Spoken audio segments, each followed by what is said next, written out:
Hola, soy Sola Imsa. Hoy vamos a hablar de un aspecto de la magia egipcia que iba relacionado con los vasos canopos y con la muerte. Todo lo que es la tradición egipcia, aunque ya sabemos unas cuantas cosas y poco a poco, pues cada vez se va abriendo más, ¿no? Todo este conocimiento que ellos tenían, pero sigue siendo en parte un misterio, ¿no?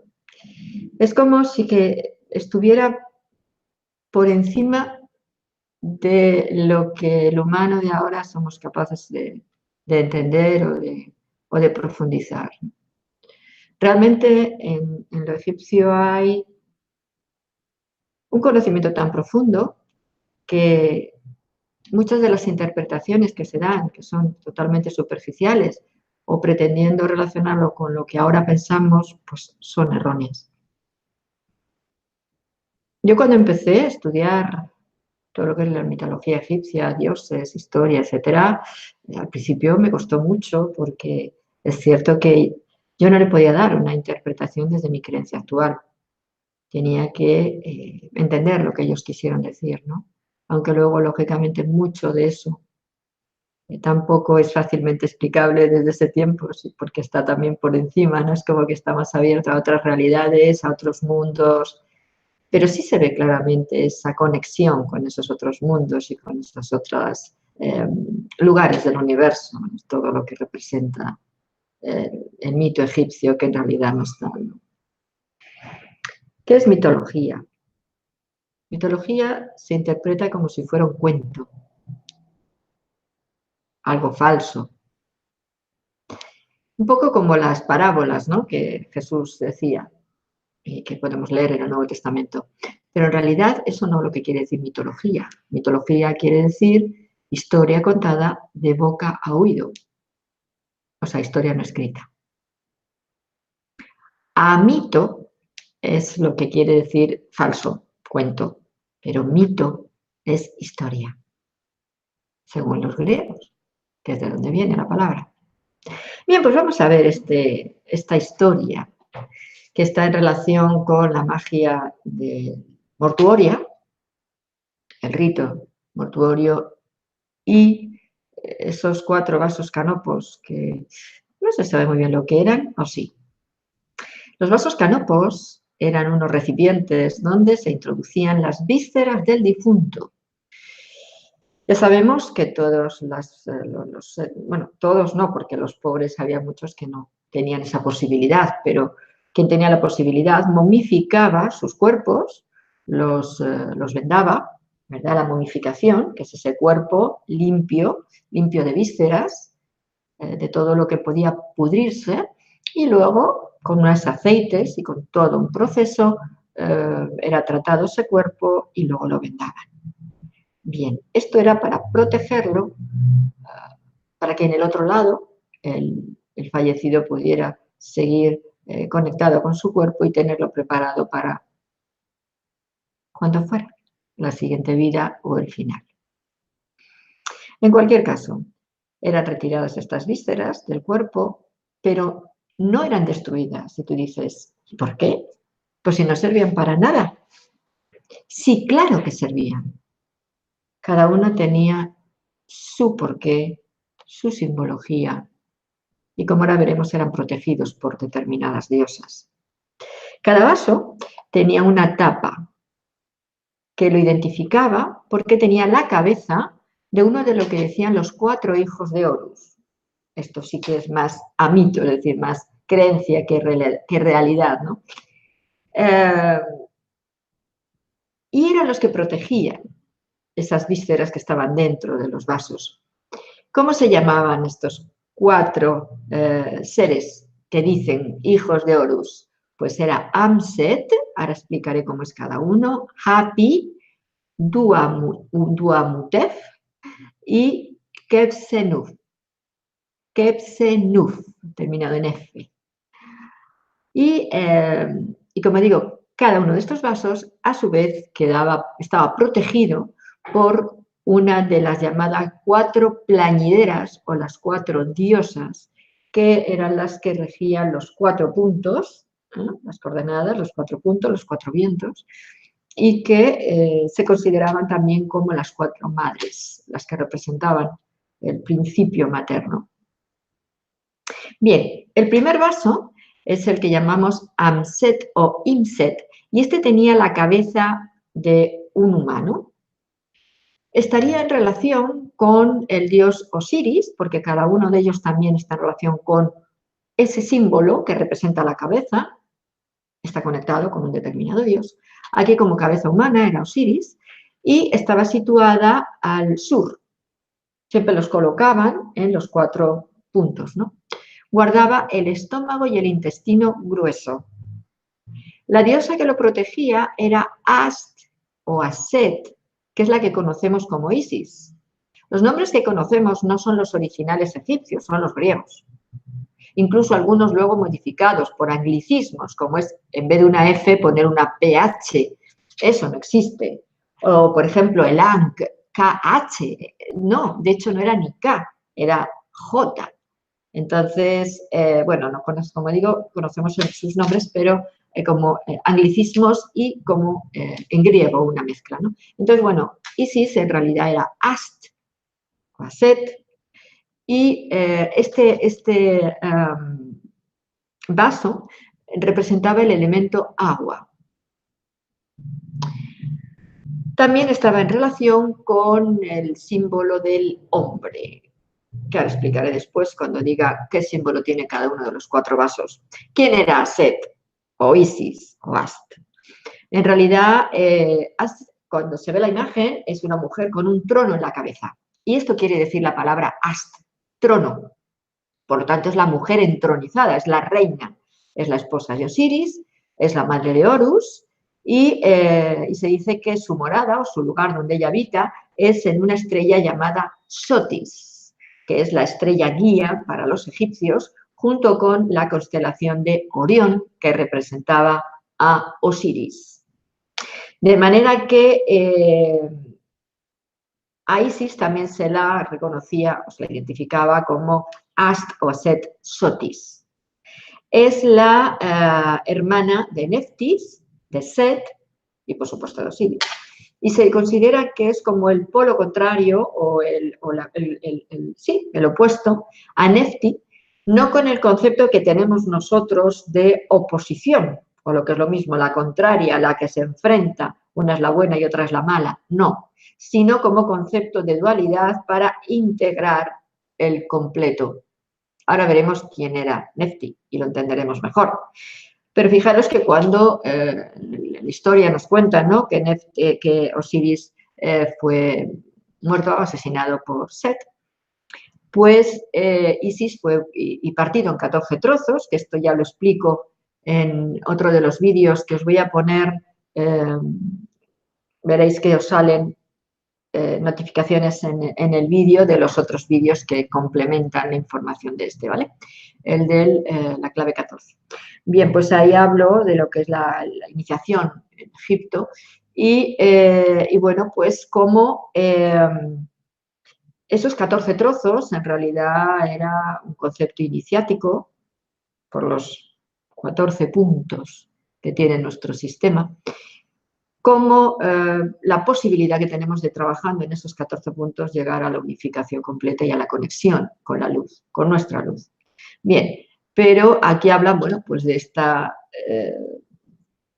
partición, ¿no?, de este Osiris, solo que es lo mismo el asesinato de Osiris, y que Isis fue ayudada por su hermana Nefti en buscar todos estos trozos y mediante un ritual junto con Tot pudieron unificarlo antes de que realmente se fuera. Para de esta manera, bueno, pues es lo que es la magia, ¿no?, de poder engendrar a ese Horus, que es ese hijo.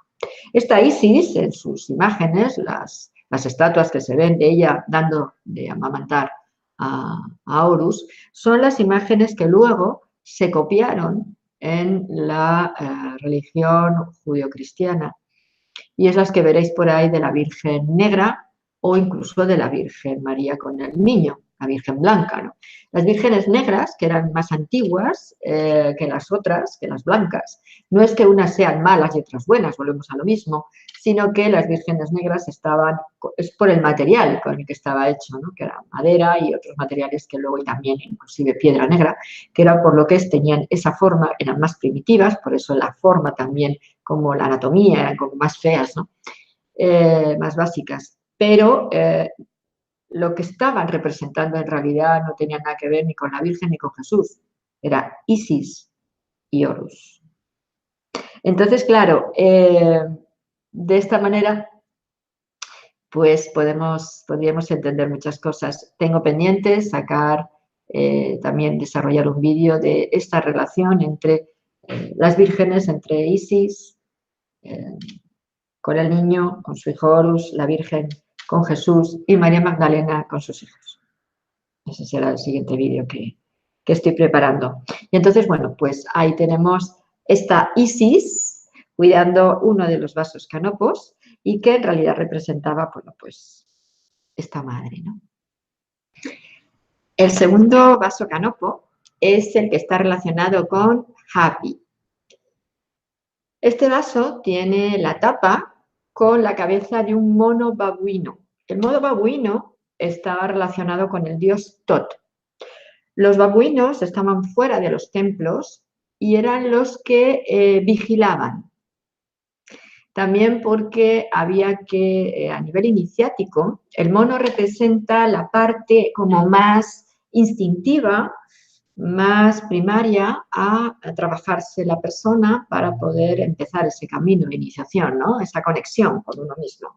Entonces el babuino representaba en parte esto y en parte por su agresividad era el que vigilaba y protegía de que nada pudiera afectar, dañar o alterar la paz que había dentro de los templos.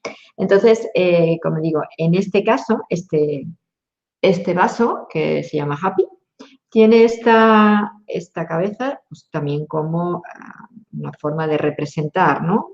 Este aspecto. Estaba situado al norte y lo que guardaba era el intestino delgado. Luego explicaré un poco las vísceras.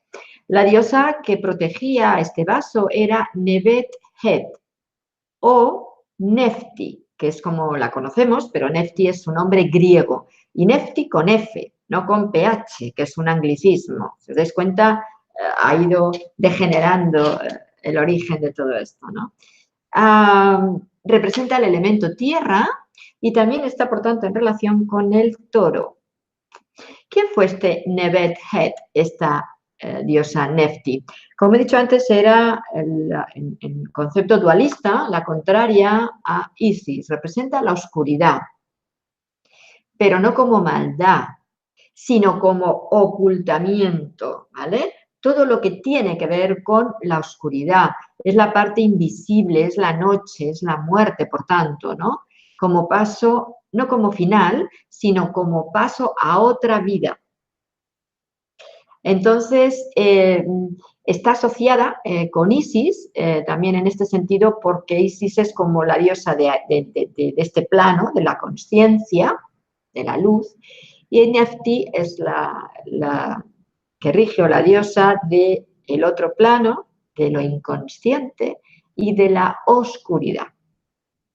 Son inseparables, por tanto, ¿no? Son las dos, están íntimamente asociadas, son como las dos caras de una misma moneda, ¿no? Y, lógicamente, pues en este acto de trabajar con el difunto, pues trabajaban al unísono para ese bienestar de ese difunto y de ese alma que tenía que pasar al otro lado. De esta manera era Nefti quien le asistía para dar el paso al más allá con sus cánticos y con su influencia energética, ¿no? Fijaros que Nefti, su nombre quiere decir señora de la casa, entendiendo como esa casa como el lugar donde vive la luz. ¿Y quién era la luz para los egipcios? O lo que es lo mismo, Ur, que es como se dice luz en egipcio, Horus. De manera que eso es lo que tenía en la cabeza, siempre tenían el símbolo que les representaba o les identificaba. Y ella tiene como si fuera un pilar o una casa con una corona sobre, que es como una cesta, lo que está sobre este pilar o esta torre, ¿no? Y representando eso como la casa, ¿no? De manera que en el nombre, si os das cuenta, es Nevet. Bien, pues cesta es Neb, de ese Nevet. Y luego la otra parte de su nombre es Het o Hut. Y casa es Hut. Bien. A veces también se le representa con unos cuernos, como si fueran de una lira, y en el centro un disco solar.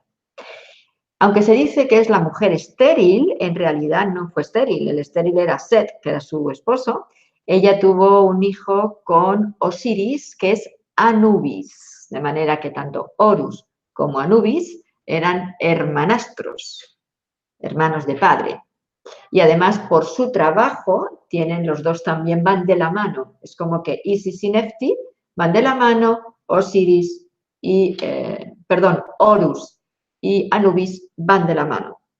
Nefti, el inframundo, el más allá, la oscuridad, el ocultamiento, el ocultismo, el misterio, el conocimiento esotérico, lo profundo, lo mismo que Anubis. Era el guía que llevaba las almas por ese inframundo hacia ese mundo de Osiris, que era el dios del inframundo. Y Isis, que es la diosa, la maga, la madre, la que trabaja desde la luz, es lo mismo que Horus, que es su hijo, que quiere decir luz, Ur. Aquí tenemos las dos dualidades, que en realidad son uno. Bien, el tercer vaso canopo es Duamutef. Él tenía cabeza de chacal, como el dios Anubis, y se situaba al este. Dentro de él estaba guardado el corazón y los pulmones. La diosa que protegía este vaso es la diosa Net, que es el nombre egipcio, y Neith, que es en griego. Es la representación del elemento fuego y, por tanto, también es relacionado con el símbolo del león. Fijaros que Net o Neith no es una diosa muy conocida. Para los egipcios era la diosa madre real. Era una diosa muy antigua, anterior a Ra inclusive. Se habla de que surgió del principio, inclusive antes de Nun. Nun era el río, el dios río, las aguas primigenias de donde salió la vida, pues que ella estaba antes de todo esto. Es la que dio la existencia a todo. Por eso es la madre primera, la madre real. No como posteriormente se ha dado a otras diosas el concepto de madre, como Nut o como Isis inclusive y otras, ¿no? Se le identificaba al principio con la cabeza como si fuera un escarabajo. Luego el dios escarabajo se separó, se desligó de ella y entonces se quedó como un dios unificado, uno, solo por sí mismo, ¿no? Pero que representa los ciclos de la vida. Pero, o sea, lo que es el nacimiento, la muerte y el volver a la vida, ¿vale? Todo eso representa el escarabajo. Pero fijaros que al principio era esta diosa la que tenía este símbolo, el del escarabajo. Luego se la representó como una mujer completa con un arco y dos flechas, a modo de la diosa Diana, por ejemplo, ¿no? Una diosa que no tenía pareja, aunque luego en dinastías posteriores más modernas se le relaciona con Set y que fue la madre de Sobek, inclusive hay veces que también se le relaciona que fue la mujer de Sobek. Bueno, ellas cuando ellas se liaban, pero en realidad no, en realidad en origen era una mujer creadora sin marido, sin necesitar del hombre para crear. Fijaros la importancia de este concepto. Ese principio auténtico gestante, ese primer útero, era Net o Neith. Posteriormente, después también se le ha visto con cabeza de leona, al igual que la diosa Sekhmet, y con su arco y sus flechitas. Fijaros, Plutarco sacó un escrito del templo en Sais, de Net, precisamente el templo que había en Sais, de esta diosa Net, o Net, y que luego este escrito se le ha adjudicado a Isis, y era de Net, o sea, Net la han ido anulando por todos los sitios, precisamente por lo que representa esta diosa, el principio original. ¿Qué es lo que decía este texto? Os lo leo tal cual. Soy todo lo que ha sido, lo que es y todo lo que será. Ningún mortal ha sido capaz de alzar el velo que me cubre. Fijaos qué belleza. Y la profundidad de este escrito.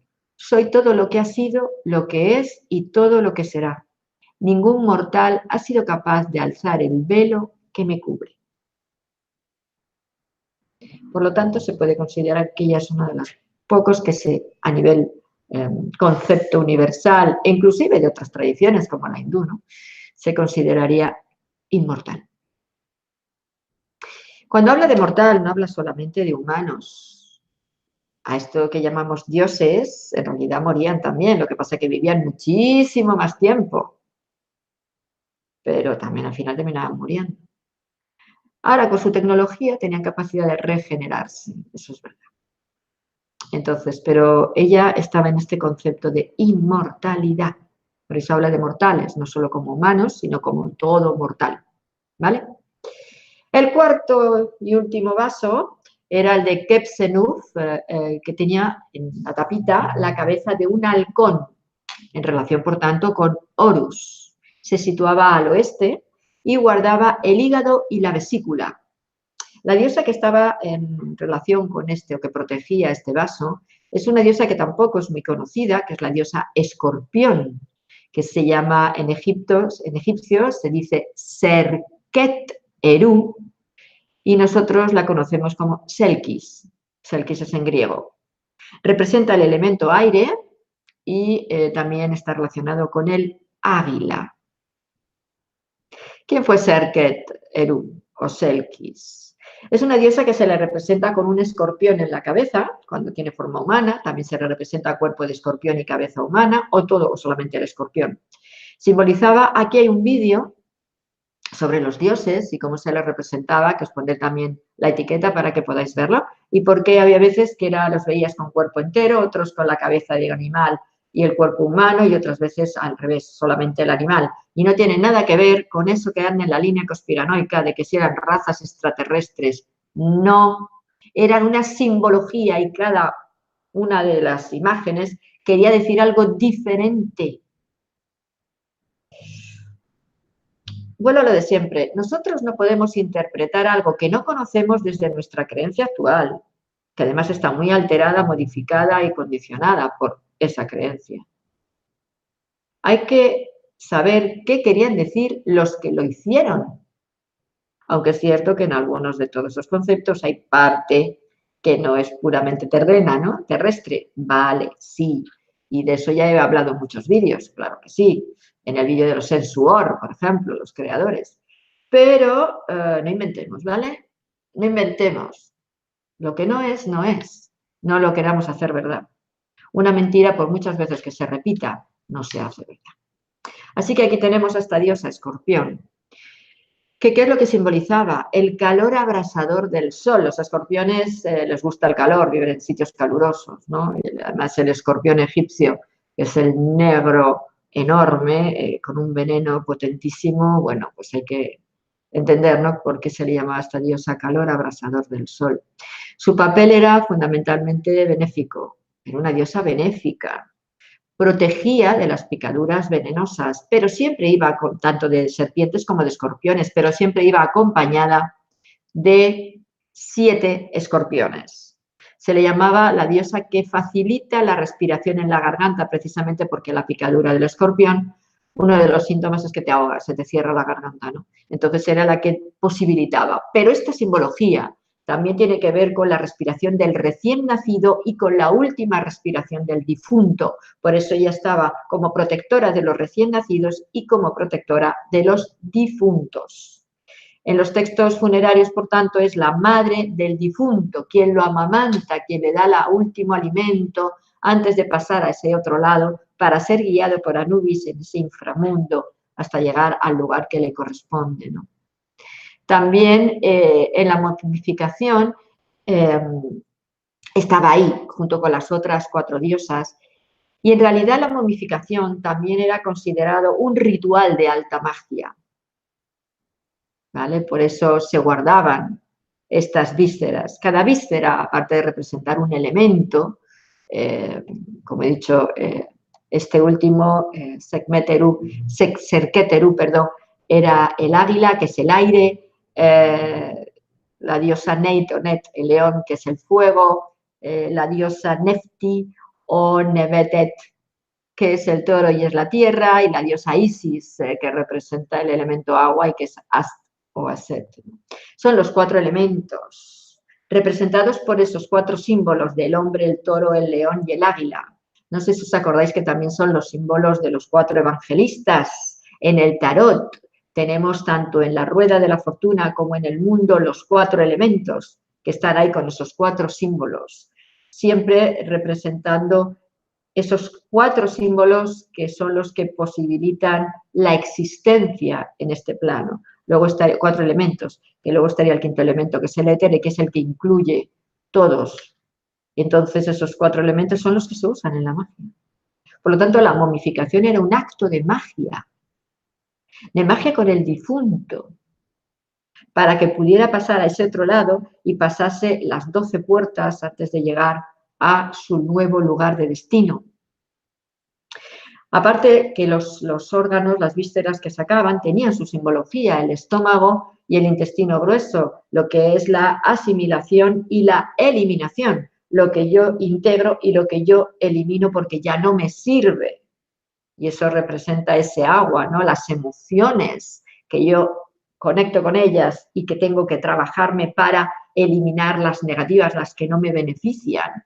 Tenemos en el segundo vaso, que es la tierra, perdón, y que ahí tenemos el intestino delgado. Es cierto que en medicina china, no relacionar las vísceras como conocemos en medicina china porque no encajan los elementos. Para ellos tenían otra simbología. El intestino delgado es la asimilación de las emociones. Cuando yo incorporo todo eso y con ello puedo construir algo nuevo y diferente, o sea que os dais cuenta, a pesar de que no corresponde con los elementos de medicina china, pero sí tiene su porqué y su sentido.